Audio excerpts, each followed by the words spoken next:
계속해서 말씀드리지만 마태복음 5장에서 7장에 이 산상수훈을 통한 예수님의 가르침은 기존의 종교 권력자들하고는 확연히 달랐습니다. 그도 그럴 것이 하나님 나라를 한 번도 체험해 보거나 겪어보지 못한 사람이 이게 하나님 나라입니다 라고 설명하는 것과 하나님 나라에서 살다 오신 분이 내가 살던 하나님 나라는 이런 하나님 나라입니다 라고 설명하는 것이 같을 리가 없습니다. 하나님에 대해서 또 하나님이 하신 말씀에 대해서 설명하는 것도 마찬가지입니다.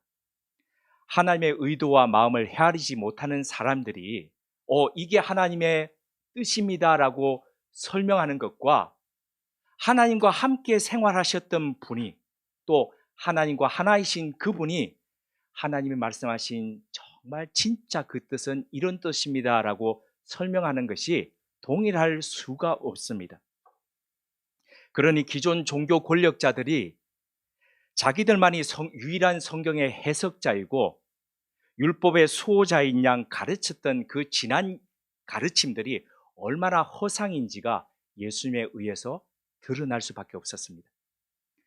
그러니 그들에 대한 기존 종교 지도자들에 대한 백성들의 존경과 인기는 하강곡선을 그릴 수밖에 없었고 상대적으로 예수님에 대한 백성들의 추종은 올라갈 수밖에 없었습니다. 이런 배경 속에서 마태복음 8장과 9장에 예수님의 이적이, 그러니까 5장에서 7장은 산상수훈이라는 가르침이었지 않습니까? 그 이후에 예수님의 치유 사역들이 쭉 나오고 있습니다. 나병 환자를 고쳐주시고 가버나움 백부장 하인의 중풍을 고쳐주시고 그리고 베드로 장모의 열병을 치유해 주시는 사건들이 나옵니다. 예수님의 이와 같은 사역을 기록했던 마태는 마태복음 9장 35절에서 이러한 예수님의 사역을 세 가지로 이렇게 정리했습니다. 예수께서 모든 도시와 마을에 두루 다니사 그들의 회당에서 가르치시며 천국 복음을 전파하시며 모든 병과 모든 약한 것을 고치시니라. 이른바 예수님의 삼중 사역입니다. 가르치고 전파하고 고치시는 이 세 가지입니다. 그런데 신기하게 이런 예수님의 가르침과 사역을 보면서 기존 종교 권력자들 사이에서 균열이 일어나기 시작했습니다. 마태복음 8장 19절에서 20절을 보면 한 서기관이라는 것은 성경을 필사하고 기록하던 그 당시에 거의 바리새인처럼 종교 지도자의 위치에 있던 사람입니다. 그 중에 한 서기관이 예수님의 제자가 되어 따르기로 결심하면서 요청하는 장면이 나옵니다. 이것은 일반 백성들 중에서 예수님은, 그러니까 나사렛 예수를 따르겠다고 나선 것과는 이건 차원이 다른 문제입니다.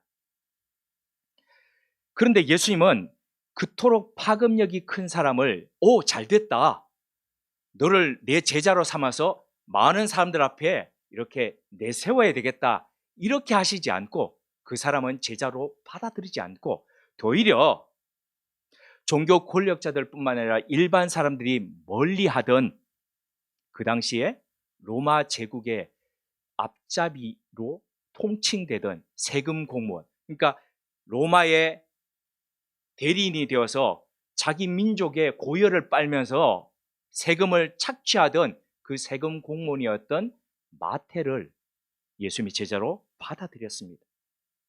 뿐만 아니라 예수님은 창기들과 어울렸고 이른바 죄인들, 그 사람들과 식사까지 하면서 그렇게 교제를 나누셨습니다. 이러니 기존의 종교 권력자들, 종교 지도자들이 행하던 모습들에 익숙해 있던 사람들의 눈에 보면 그 예수님은 정말 이상한 사람이었습니다.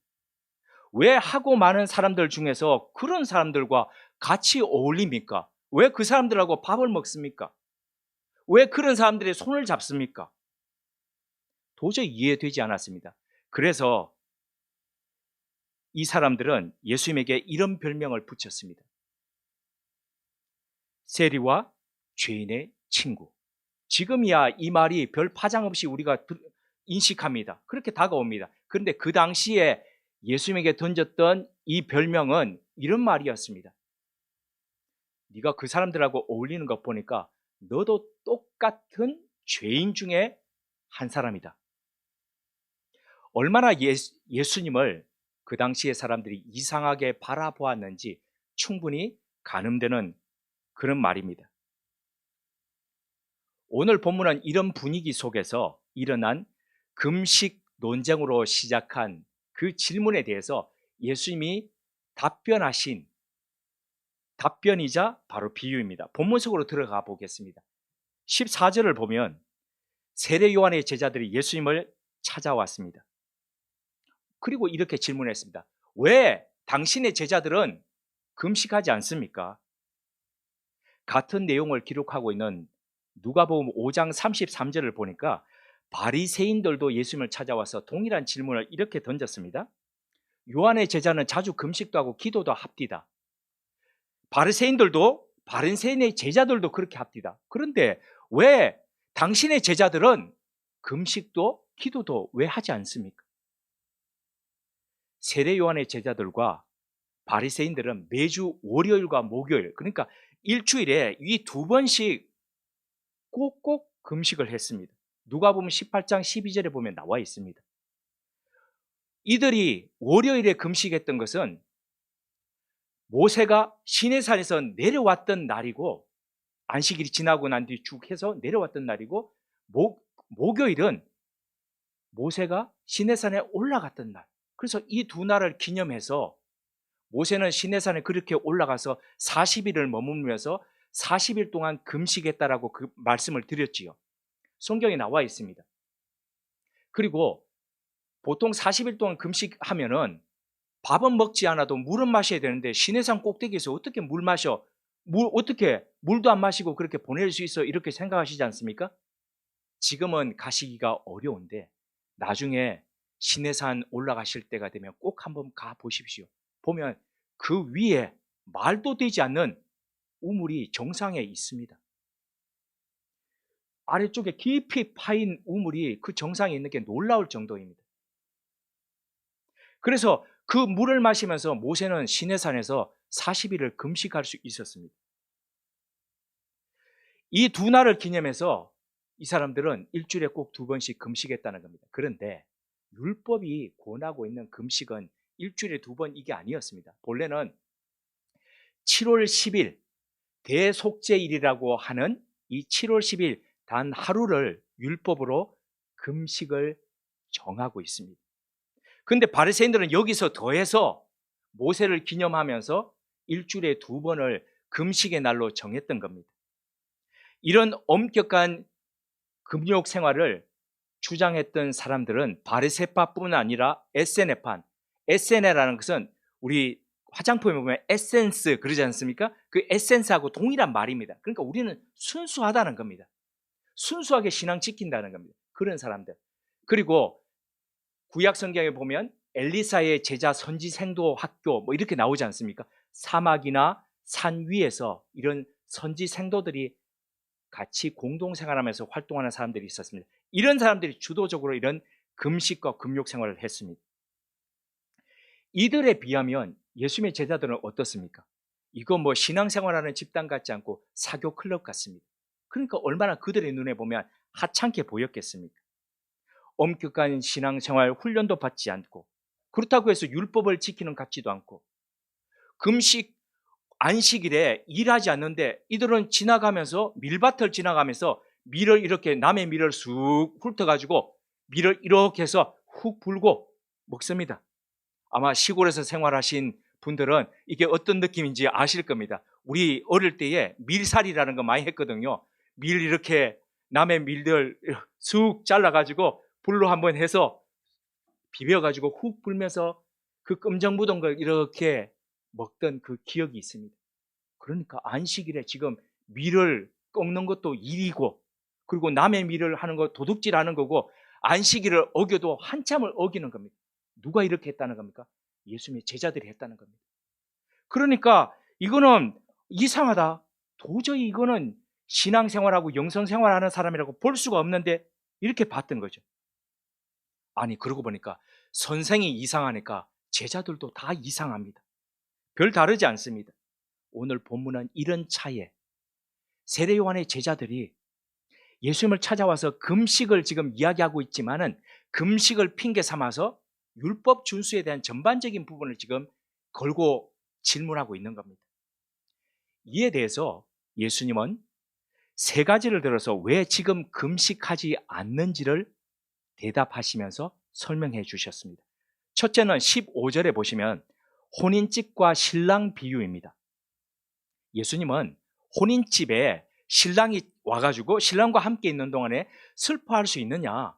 신랑이 있는 동안에는 함께 즐거워하고 기뻐하면서 밥을 먹고 술을 마시면서 그렇게 보내는 흥겨운 잔치 자리가 되어야 되지 않느냐? 그렇게 말씀하셨습니다.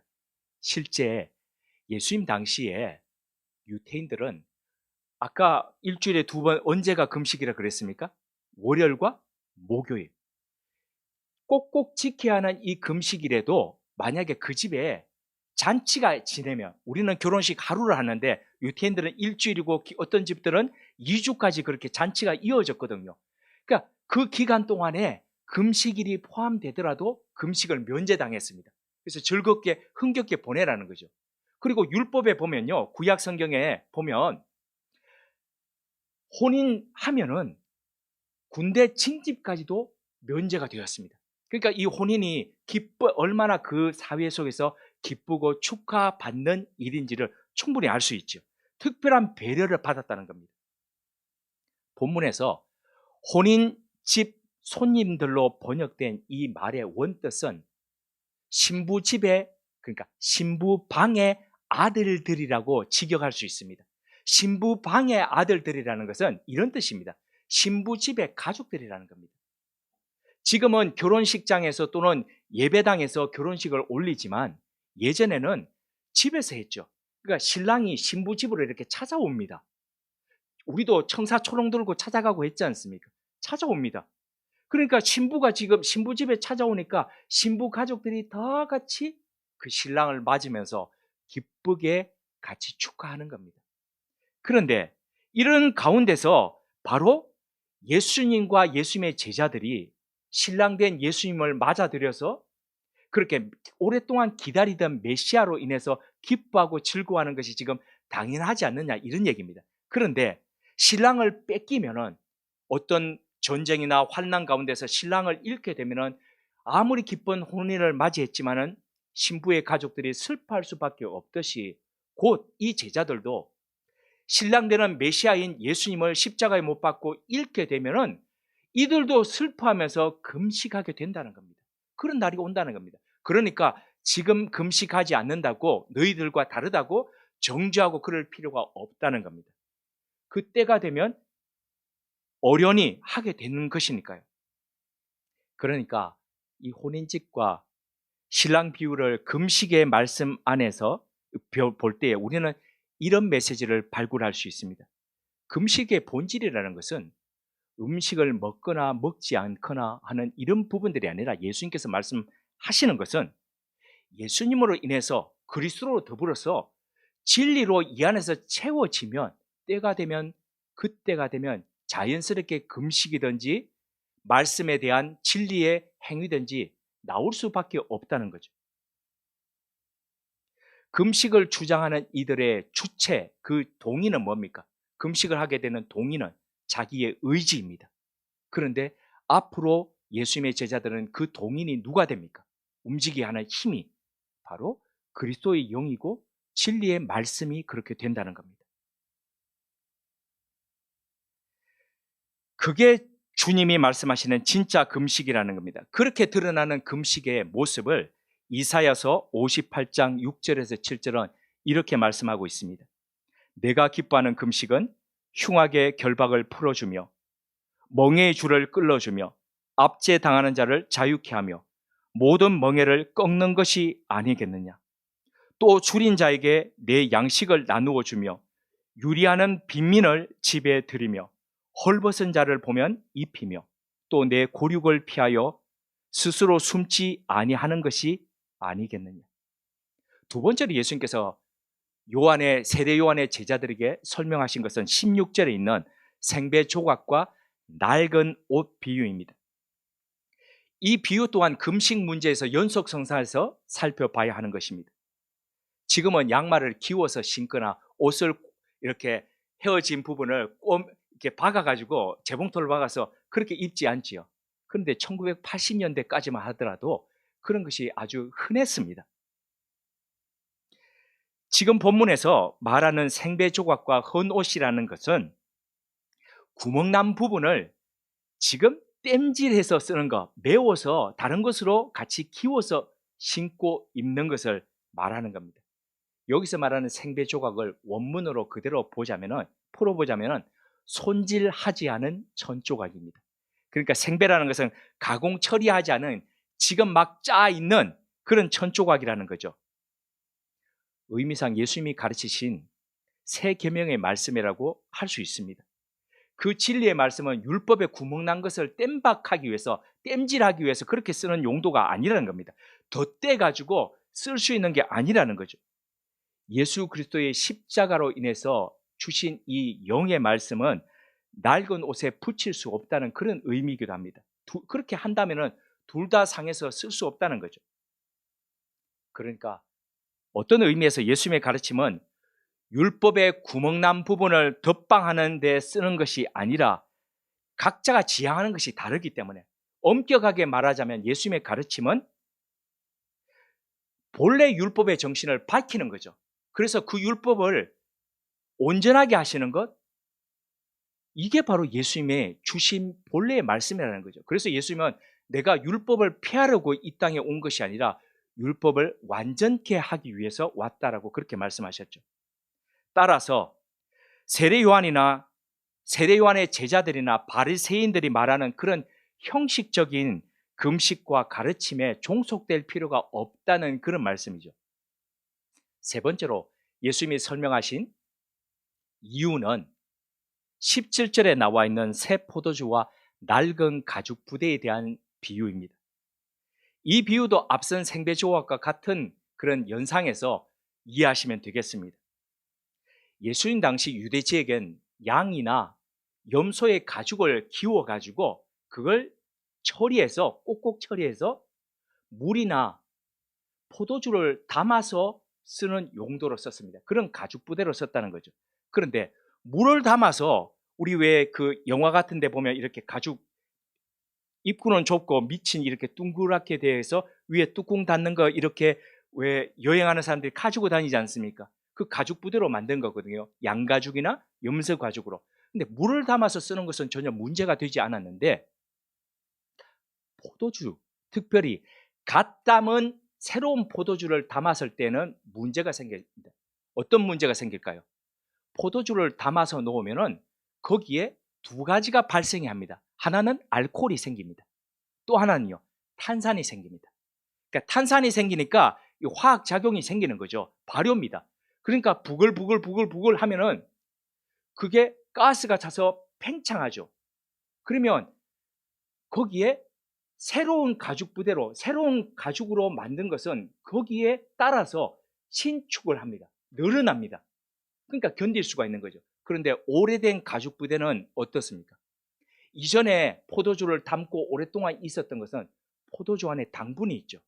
그 당분이 가죽에 스며가지고 오랫동안 있습니다. 그 당분이 있다가 그게 마르면 어떻게 될까요? 딱딱해집니다. 딱딱하면 이 가죽의 신축성이 없어집니다. 신축성이 없어지면 새 포도주를 넣었습니다. 발효를 막 합니다. 부글부글 거리면서 푹 팽창하는데 이걸 견디지 못해서 찢어지고 터져버린다는 거죠. 그러면 새로운 포도주도 버리게 되고 가죽 부대도 버리게 된다는 겁니다. 그래서 새로운 포도주를 담을 때는 꼭 새로운 가죽 부대에 넣어서 발효를 시켜야 둘 다 온전할 수가 있게 된다는 거죠. 주님의 말씀하신 것은 바로 이런 말씀입니다.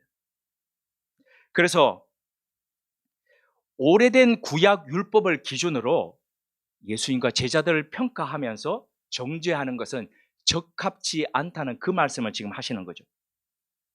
이런 말이 있죠. 새술은 새 부대에. 이런 말은 주로 누가 많이 합니까? 많이 쓰는 사람들이, 정치하는 사람들이 많이 씁니다. 중앙 권력이 바뀝니다. 이제 곧 바뀌게 됩니다. 3월에. 그 중앙 권력이 바뀔 뿐만 아니라 또 지방 권력들도 바뀝니다. 그러니까 최고 권력자가 바뀌면 그 아래에 많은 여러 행정기관 이런 부분들도 바꿉니다. 그래서 그때에 쓰는 그 말이, 대표적인 말이 새술은 새 부대에 담아야 됩니다. 이런 말입니다. 한마디로 코드가 맞는 인사들끼리 그렇게 같이 하기 위해서 하는 핑계이고 구호이기도 한데요. 그런데 일면 이해가 됩니다. 왜냐하면 단체장과 투표로 선거로 뽑힌 단체장과 같은 철학을 공유하는 사람이어야 그 철학을 실현시킬 수 있다는 그런 부분이 있기 때문입니다. 효율성이 높기 때문입니다. 그렇지만 예수님께서 말씀하신 새술은 새 부대라는 이 말씀이 지칭하는 무게중심은 거기에 있지 않습니다. 예수님이 낡은 부대라고 하신 이 부분은 거기에는 당시 종교 권력자들의 형식주의와 그리고 자기가 뭘 한다라고 내세우고 있던 그 외식주의를 비판하는 비판의 의도가 거기에 깔려져 있습니다.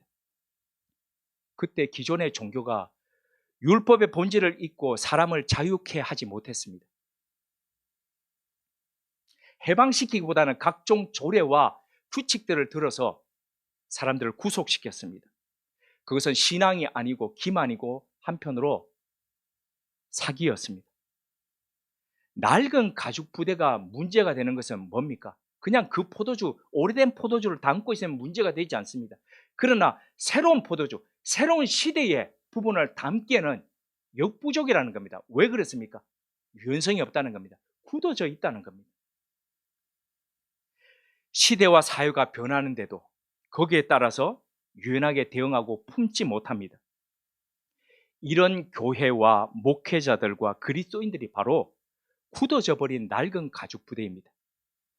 이건 보수도 아니고 수구일 따름입니다. 21세기가 어느 때인데 아직도 교회 안에서 예수 그리스도의 이름을 팔고 예수 그리스도의 이름으로 이념팔이를 합니까? 복음으로 내일을 열어가야 될 이 긴박한 시대에 어디 철 지나도 한참 지난 좌파와 우파를 나누면서 그렇게 살아갑니까? 저도 그런 소리 듣습니다. 너 강남 좌파 목사지 이런 거 있지 않습니까? 네, 강남 좌파는 잘 살기라도 하죠. 부글부글 거리면서 왕성하게 탄산을 쏟아내면서 발효하는 젊은 세대들, 우리 여기 청년 세대 있지 않습니까? 이 세대들을 기존의 교회라는 가죽 부대가 품지를 못합니다. 그러니까 어떻습니까? 뛰쳐나갑니다. 가나안 세대가 됩니다. 안 나가 세대요. 당분으로 굳어져 있어서 그 내공과 실력으로 품지를 못합니다. 어림도 없습니다. 우리는 어릴 시절에 말도 안 되는 같은 것들을 교회에서 얘기하더라도 그냥 들었지요.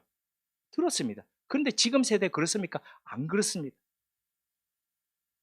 고집스럽고 딱딱하고 그렇게 굳은 그릇으로는 결코 새로운 시대, 새로운 역사를 담을 수도 감당할 수도 없습니다. 되려 하나님의 역사에 방해가 될 수밖에 없습니다. 그러기에 교회가, 그리스도인인 우리가 더 나은 미래를 위해서 우리 자신이 어떤 가죽 부대로 존재하는지를 돌아보지 않을 수 없습니다. 시대 속에서 부름받고 시대와 사람을 섬길 수 있는 유연한 그릇으로 우리 자신의 내면의 그릇을 바꿔가야 합니다. 개혁해 가야 합니다. 그때 하나님은 우리와 함께 새로운 세상을 꿈꾸시면서 그래! 너와 같은 그릇으로 내가 새 시대를 꿈꾸고 싶다. 그리고 나와 함께 일하자며 우리의 손을 잡으시지 않겠습니까? 말씀을 정리합니다. 성장이 멈췄다는 것은 더 이상 변화가 없다는 것입니다. 더 이상 변화가 없다는 것은 죽음과 소멸로 그래프가 꺾여졌다는 겁니다. 이것은 비단 신체적이고 일반적인 자연 현상뿐만 아니라 우리 신앙에, 우리의 영성 생활에도 적용되는 부분입니다. 나와 다른 것, 나와 다른 사람들을 배격하고 용납하지 못한다면 우리는 이미 유연성을 잃은 겁니다. 성장이 멈췄고 더 이상 변화가 없는 소멸로 진입했다는 증거입니다. 급변하는 21세기 속에서 우리 교회는, 우리 그리스도인들은 어떤 모습으로 서야 할까요? 내용 없는 형식주의에 매달리고 명분 없는 이념에 붙잡혀가지고 정말 진리의 지도자가 될 것인지 아닌지를 구분하지 않고 무조건 이쪽 편에 서가지고 그런 사람을 뽑으면서 그렇게 대한민국을 몰아가도록 하는 수구 세력이 될 것입니까? 아니면 살아있는 미래를 위해서 정말 기도하면서 이 민족을 위해서 이전에 일제에 대항하면서 새로운 시대를 열어갔던 우리 선배와 교회들처럼 우리는 이 시대를 위해서 썩어져가는 미랄로 그렇게 존재하겠습니까? 이번 주 수요일부터 사순절이 시작합니다. 이 수요일을 제의 수요일이라 그럽니다. 남을 향하던 이 손을 우리 스스로를 향해서 돌리면서 우리 스스로 안에 있는 이 패악함과 딱딱하게 굳어짐들을 하나님 앞에 내어놓으면서 죄를 우리 머리 위에 덮어쓰면서 하나님, 내가 이런 사람입니다라고 고백하는 그 제의 수요일부터 시작해서 사순절이 시작하는 것이죠. 딱딱함, 굳음을 버리고 우리 가죽 부대를 새롭게 해가는 그런 시간이었으면 합니다. 부드러움과 유연함을 회복하는 그런 절기였으면 합니다. 만물을 새롭게 하시는 예수 그리스도 안에서 새로운 존재로 거듭나는 그런 사순절이었으면 합니다. 함께 기도드리겠습니다. 주님, 우리를 살게 하여 주옵소서. 굳은 마음과 딱딱한 정신으로 존재하는 낡은 부대가 아니라 꿈틀거리고 변화하는 새 포도주와 같은 시대와 사람들로서 그렇게 그 사람들을 아우르고 품을 수 있는 새 가죽 부대와 같은 존재 되게 하옵소서. 창기와 세리와 죄인들의 친구가 되신 이상한 예수님처럼 이상한 사람들과 더불어 함께 하나님 나라를 일구어가는 주님의 제자 되게 하옵소서. 이번 수요일부터 시작하는 사순절이 우리의 낡음과 굳음을 버리고 부드러움과 유연함으로 새로이 태어나는 생명의 절기 되게 하옵소서. 전쟁 중에 있는 우크라이나의 평화를 속히 회복해 하옵소서. 세계가 낡은 이념의 저울로 상대를 악마화하고 적대하는 것에서 벗어나 공존하고 공생해 가는 새로운 가죽 부대를 입게 하옵소서. 이번 사순절이 그러한 생명의 시간 되게 하옵소서. 예수님의 이름으로 기도드립니다. 아멘.